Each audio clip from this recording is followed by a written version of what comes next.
하나님 말씀 마태복음 7장 20절에서 27절까지의 말씀입니다. 말씀을 받기 위한 우리의 고백을 드립니다. 우리의 형편과 마음을 가장 잘 아시는 하나님, 이 시간 주의 말씀을 받겠습니다. 말씀하여 주옵소서. 주님 약속의 말씀으로 내 발걸음 굳게 세우셔서 어떤 악도 나를 이기지 못하게 하소서. 아멘. 마태복음 7장 20절에서 27절까지의 말씀을 교독합니다. 이러므로 그들의 열매로 그들을 알리라.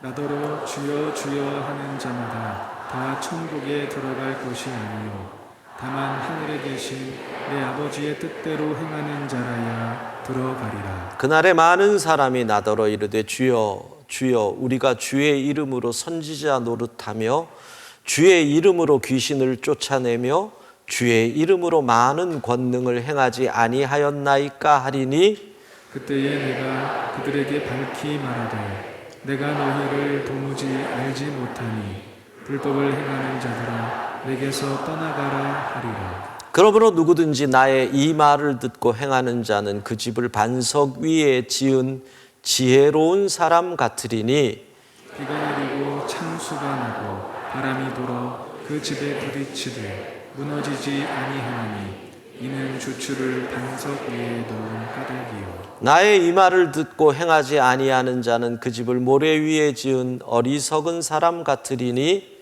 비가 내리고 창수가 나고 바람이 불어 그 집에 부딪히매 무너져 그 무너짐이 심하니라. 아멘.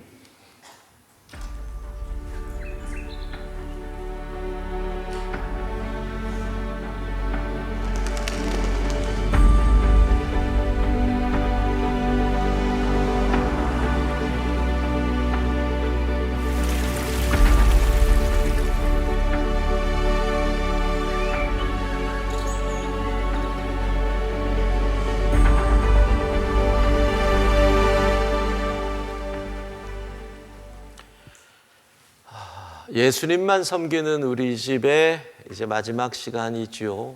가정 예배를 주중에 잘 드리고 있는지, 이번 주에 가정 예배 마지막 자료는 말씀집 이렇게 만드는 그런 것들이 있습니다.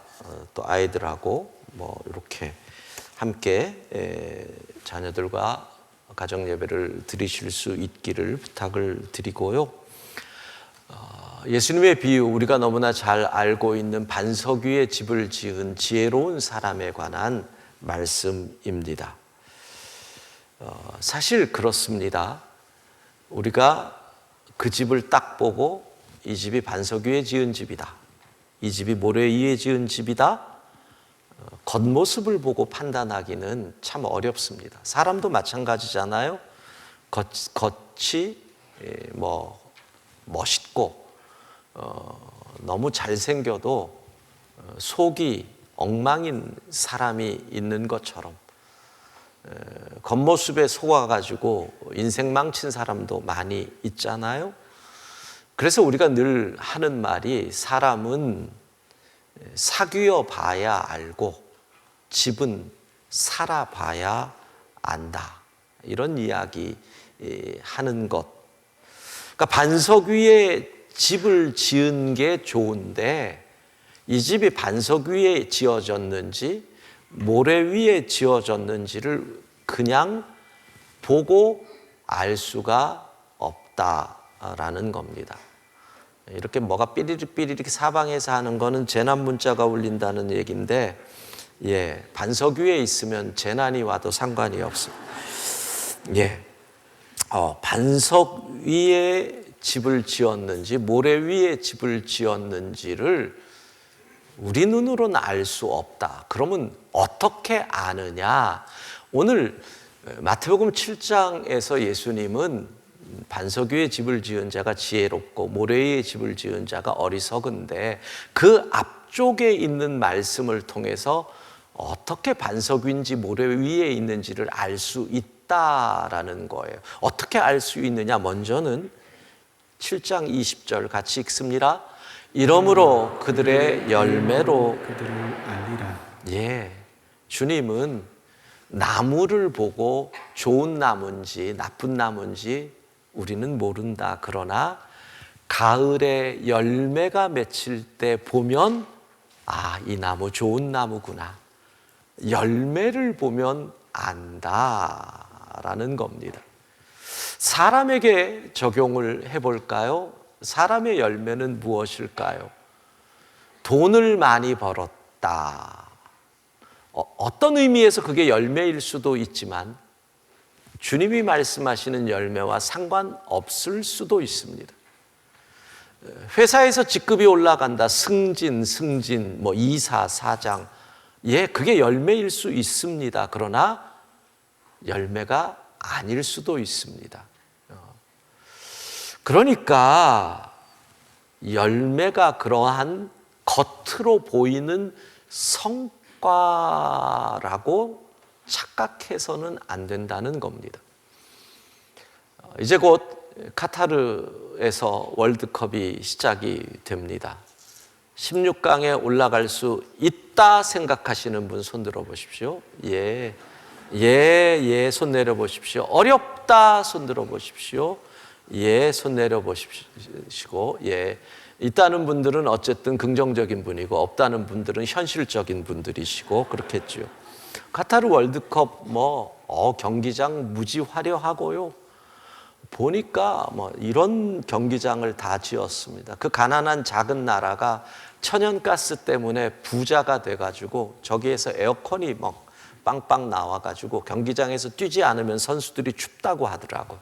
지금 바깥 날씨가 30도가 넘는데 그러나 또 이 경기장마다 이게 작은 나라니까 지하철을 다 연결을 했는데 지하철도 얼마나 화려하게 이게 카타르 지하철입니다. 1인석 물론 아무나 들어가는 건 아니고요. 1등석, 2등석 나눠놨습니다. 돈에 따라서. 그래서 저기 1인석으로 돼 있는 거는 다 비싸게 돈 줘야 들어갈 수 있는 소위 말해서 퍼스트 클래스 개념이고요.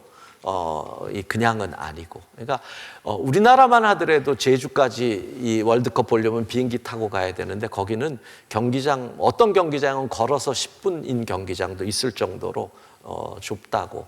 보면 화려하죠. 멋지죠. 여러분 외국인은요 경기장 입장료도 무료랍니다. 그러니까 여러분들이 가시면 됩니다. 무료입니다. 비행기 그까이 거 비행기 값이랑 호텔비만 내면 가서 월드컵 다 보실 수 있습니다. 예, 광화문 거리에서 붉은 옷을 입은 사람들이 대한민국을 외치는 그 속에서 16강 응원, 8강 응원을 기대하는 건 좋은데 저는 카타르 월드컵을 보는 마음이 그렇게 좋지 않습니다. 뭐라고 할까요? 한 구석이 찝찝합니다. 그러니까 이 상황에서 무슨 판을 엎을 수는 없으니 뭐라 할 수는 없지만 내가 그리스도인으로서 저 월드컵을 저렇게 박수 쳐야 되느냐. 저 경기장을 짓기 위해 부대 시설을 만들기 위해 외국인 근로자들이 6,800명 정도가 죽었답니다. 이게 정말 말도 안 되는 거죠. 저 화려한 성과를 보고 우리는 와 그랬지만 실상은 저 아프리카에 있는 근로자들을 싼 값에 한 달에 40만 원, 50만 원을 주면서 데리고 와서 여름에는 40도가 넘는 뜨거운 뙤약볕 아래서 공사를 강행해서 안전시설도 없는 곳에서 해서 결국 그렇게 많은 사람들이 사망자가 그 정도 나왔으면 부상자는 말할 수도 없는 거죠. 그 나라의 국민소득이 시민들, 카타르 시민은 몇십만 밖에 안 됩니다. 나머지 몇백만은 다 일하는 사람들이에요. 시민들의 소득이 10만 불이 넘습니다. 그런데 40만 원을 주면서 그리고 6,800명의 근로자들이 열악한 환경으로 인한 안전사고로 사망을 하면서 그 화려한 결과를 보고 우리가 과연 박수를 쳐야 하는가? 최소한 그리스도인이라면 그냥 겉에 화려한 것을 보는 게 아니라 열매를 보려고 판단하려고 하는 눈이 있어야 된다. 열매가 무엇일까요? 여러분은 어떤 열매를 맺고 싶으십니까? 열매는 결국 오직 성령의 열매는 사랑과 희락과 화평과 오래 참음과 자비와 양성과 충성과 온유와 절제니, 결국 성경이 말하는 열매는 성품이라는 것. 성품은요, 가을에 열매를 맺기 위하여 추운 겨울에 혹독한 시간을 보내고 봄과 여름의 뜨거운 상황, 그 상황을 모두 견디면서 그 사랑의 열매가, 희락의 열매가 맺어지는 거지, 어느 날 하루아침에 주님 닮은 성품이 맺어지는 거 아니거든요. 그러니까 열매를 맺은 자가 반석 위에 집을 지은 자 같다, 이렇게 말씀하시는 거예요. 또 반석 위에 집을 지은 사람은 어떤 사람이냐? 그거는 겉모습만 보고 모른다 그랬죠. 열매를 보고 안다 그랬죠. 성품. 성질이 뭐 같은 사람은 아니라는 거예요. 성품. 그 다음엔 뭐예요? 고난이 다가올 때 이 사람이 반석 위에인지 모래 위에 있는지를 알 수 있다는 거예요. 고난이 왔을 때 어떻게 하느냐? 마태복음 7장 25절 같이 읽습니다. 비가 내리고 창수가 나고 바람이 불어 그 집에 부딪히되 무너지지 아니하나. 이는 주추를 반석 위에 놓은 까닭이요.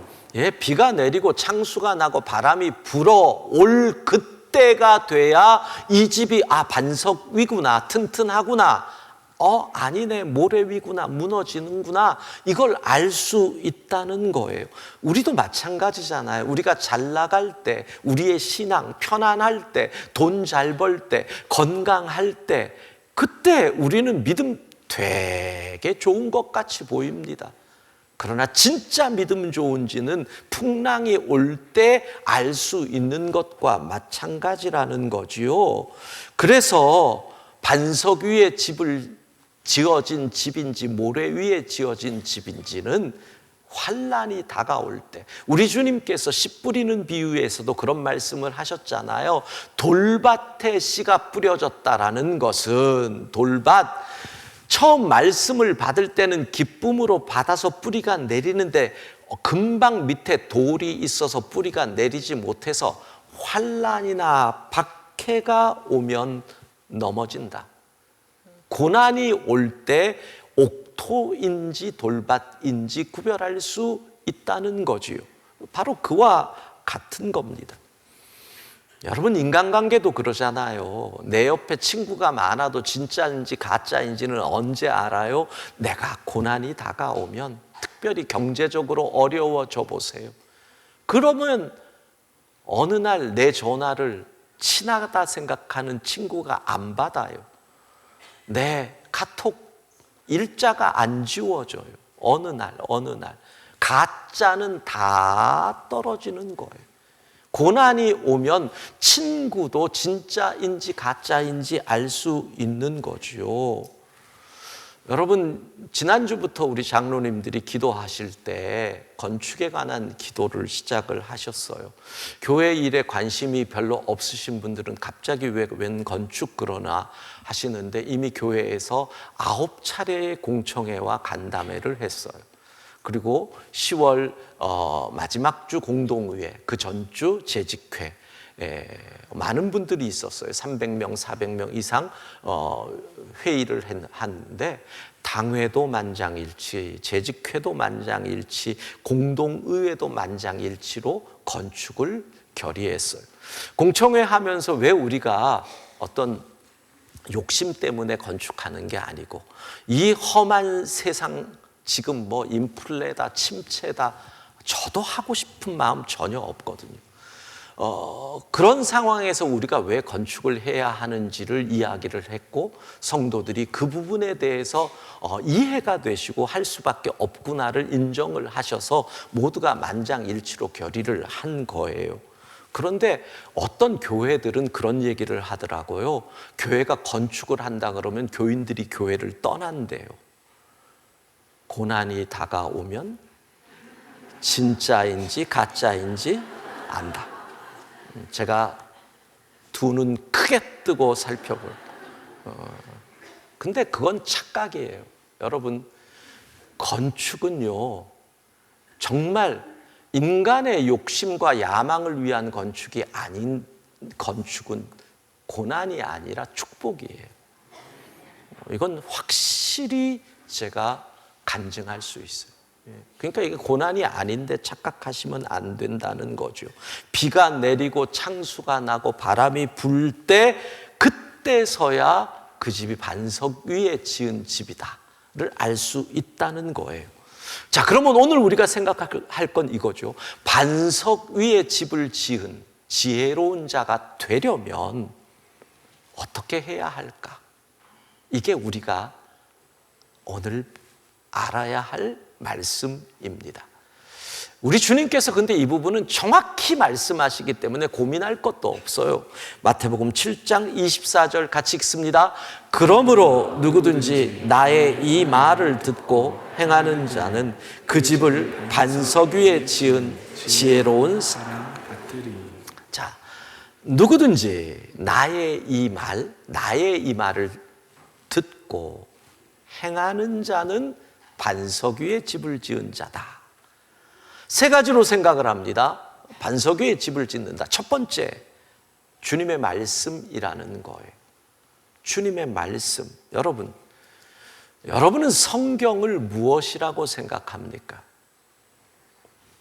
우리 그리스도인은 성경을 하나님의 말씀으로 믿는 자들입니다. 이게 중요한 거예요. 이 가운데는 성경 참 지혜를 준다, 이렇게 생각하는 분도 있을 거고요. 성경을 읽으면 나도 모르게 마음이 평안해, 그래서 잠이 잘 와, 뭐 이러는 분도 있을 거예요. 그러나 성경은 그 정도가 아니에요. 하나님의 말씀. 그래서 우리는 그거를 고백하는 거죠. 오늘 예섬집 마지막 Bible and you, Bible and us. 이게 뭐예요? 성경과 나의 관계가 어떤 관계냐를 묻는 거예요. 그게 마지막 주제죠. 성경과 우리의 관계가 뭐예요? 우리의 고백, 주님의 말씀에 이렇게 나와 있습니다. 마태복음 4장 4절 같이 읽습니다. 예수께서 대답하여 이르시되 기록되었으되 사람이 떡으로만 살 것이 아니라 하나님의 입으로부터 나오는 모든 말씀으로 살 것이라 하였느니라 하시니. 아멘. 성경이 하나님의 말씀이라는 것을 믿는다면 우리의 육체를 위하여 날마다 밥을 먹고 에너지를 공급받아야 되는 것처럼 우리의 영을 위하여 날마다 하나님의 말씀인 성경을 안 먹으면 우리는 핍절해서 우리의 영이 죽는다, 이것을 고백할 수밖에 없다는 거예요. 그러니까 반석 위에 집을 짓는 지혜로운 자는 첫 번째로 하나님의 말씀이 곧 나의 양식입니다를 고백해야 돼요. 여러분, 밥 안 먹고 영양분 공급 안 되면 사람이 바짝 마르고 눕고 바짝 마른 가운데서 신경질적이 되고 그리고 나중엔 결국 쓰러지잖아요. 그렇게 되는 거예요. 그러면 그 사람이 성품이 어떻겠어요? 짜증이나 내지, 불평이나 하지. 똑같아요. 우리의 영의 양식을 안 먹어요. 영이 말라요. 핍절해요. 그러니 열매를 못 맺는 거예요. 정직하게 여러분을 돌아보세요. 내가 예수 그리스도를 믿는다 하면서 날마다 주의 말씀을 안 먹는 사람은 아닌가? 그게 내 영혼이 핍절한 이유예요. 내 성질이 더러운 이유라는 거예요. 열매를 맺지 못하는 이유예요. 말씀으로 먹지 않으면 내 영혼은 메마르니, 영이 메마른데 어떻게 사랑, 희락, 화평, 오래 참음, 자비, 양선, 충성, 온유, 절제의 열매를 맺을 수 있겠습니까? 불가능하죠. 하나님의 말씀, 성경은 하나님의 말씀, 내가 매일 먹을 양식이다. 이것을 먼저 고백해야 돼요. 두 번째, 주님은 듣고라고 말씀하셔요. 당연하죠. 주의 말씀이라고 믿으면 들으려고 힘써야죠. 주께서 오늘 내게 말씀하신다. 할렐루야. 문제는 안 들으려고 한다는 거예요. 듣기를 싫어한다는 거죠. 예수님 당시에는 글 아는 사람이 적었으니 듣기를 이라고 표현을 했다면, 오늘날에는 글 아는 사람들이 많으니 읽기를 이라고 표현을 해도 관계없을 겁니다. 문제는 안 듣고 안 읽으려고 한다라는 거예요. 반석 위에 집을 짓는 자는 들으려 하는 사람이에요. 사도행전에 보면 듣는다라는 것이 어떤 의미인지를 잘 표현하는 말씀이 나와요. 오순절 성령 강림 사건 이후에 베드로가 담대히 하나님의 말씀을 전파하는 그 사도행전 2장의 베드로의 첫 번째 설교의 결론이 뭐냐 하면 이거예요. 너희가 십자가에 못 박은 이 예수를, 하나님이 주와 그리스도, 하나님이 주로 우리의 구원자로 삼으셨다.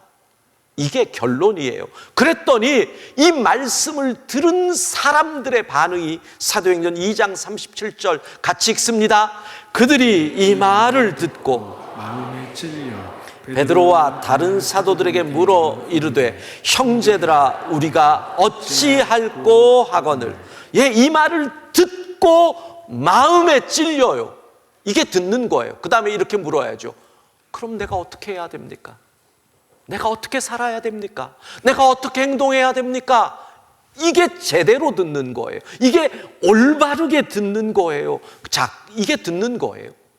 그런데 사도행전 5장에 보면 똑같은 베드로의 설교를 듣는데, 너희가 나무에 달아 죽인 예수를, 십자가에 못 박은 예수를 하나님이 살리셨다. 이게 베드로의 설교의 결론이에요. 여기에 들은 자들의 반응 같이 읽습니다. 그들이 듣고 크게 노하여 사도들을 없이하고자. 똑같이 들었는데 노한다는 거예요. 왜? 내 마음에 안 맞거든요. 내 귀에 거슬리거든요. 여러분, 들어도 내 마음에 안 들린다고 도리어 분노하며 듣는 건 듣는 게 아니라는 거지요. 사도행전 7장에 보면 또 비슷한 일이 나옵니다. 스데반이, 그가 예수 그리스도를 증거하는 스데반의 설교 결론도 이겁니다.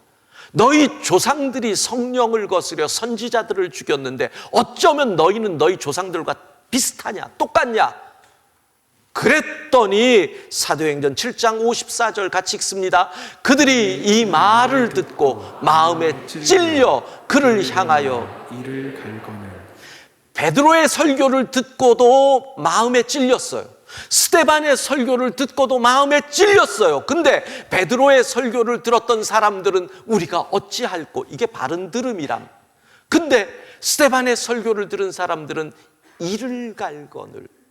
왜? 마음이 찔리다라고 하는 것의 의미가 뭐예요? 주께서 내게 말씀하신다는 거예요.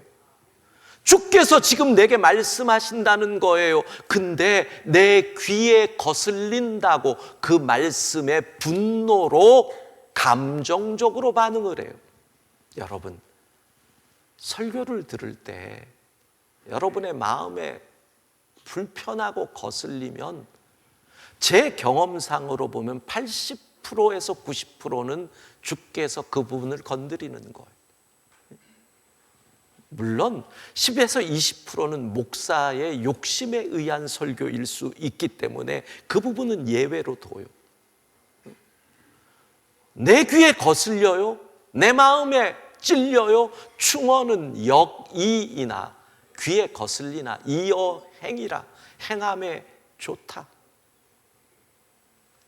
거슬리면 주님이 말씀하시는 거로 들어야 되는데, 성경이 하나님의 말씀이라고 믿는다면 오늘 이 시간에 주의 종을 통해서 주께서 말씀하심을 믿는다면 들을 귀 있기를 바랍니다. 세 번째, 행하는 이라고 되어 있습니다. 행하는.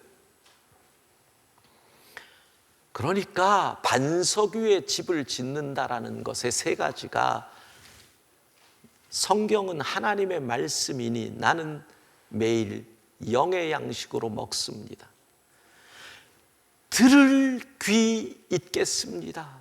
주께서 말씀하심을 내가 듣겠습니다. 귀에 거슬려도 듣겠습니다. 그리고 행하겠습니다. 우리가 오늘 이 자리에서 예배를 드립니다. 하나님의 말씀을 듣습니다. 왜 이 시간에 들어요? 행하기 위해서. 왜 우리가 이 시간에 들어요? 말씀 듣고 들은 대로 살려고. 여러분이 하나님의 말씀으로 안 들어도 그래요. 생각해 보세요. 1년에 52주를 설교 시간에 나쁜 사람 되라고 설교하는 건 없잖아요. 거짓말하라고 설교하라는 건 없잖아요. 윤리적인 얘기를 들어도 1년에 52시간씩이나 들으면 착하게 살아야지, 이 정도는 되는 거 아니에요? 그런데 하나님의 말씀으로 믿고 듣는다면 당연히 들은 대로 살아야지. 들었으니 순종해야지. 듣고 살려고. 인생이 그래요. 살다 보면 고난이 다가와요. 폭풍우가 쳐요. 억울한 일 당할 때도 있어요. 그런데 듣고 행하면 반석 위에 집을 지은 지혜로운 사람 같으니 고난이 와도 흔들리지 않는다. 폭풍이 와도 흔들리지 않는다고 주님 말씀하시잖아요. 말씀 들은 대로 행한다는 건 뭐예요? 섬김의 자리로 나아가야 한다는 거예요.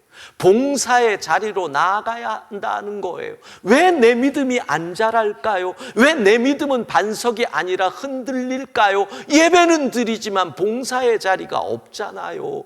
들은 대로 행함이 없잖아요. 예배는 드리지만 섬김의 자리가 없잖아요. 그러니 이게 반석이 아니니 여기서 건드려도 툭, 저기서 건드려도 툭, 자랄 수가 없는 거예요. 봉사의 자리로 나가는 거예요. 여러분, 오늘 우리 교회가 사역 박람회를 하잖아요. 여러분의 귀에 안 들리시는지요? 봉사의 자리로 나와라, 사역의 자리로 나와라, 섬김의 자리로 나와라. 안 들리시나요? 안 보이시나요? 정말 설교와 사역 박람회가 딱 맞잖아요.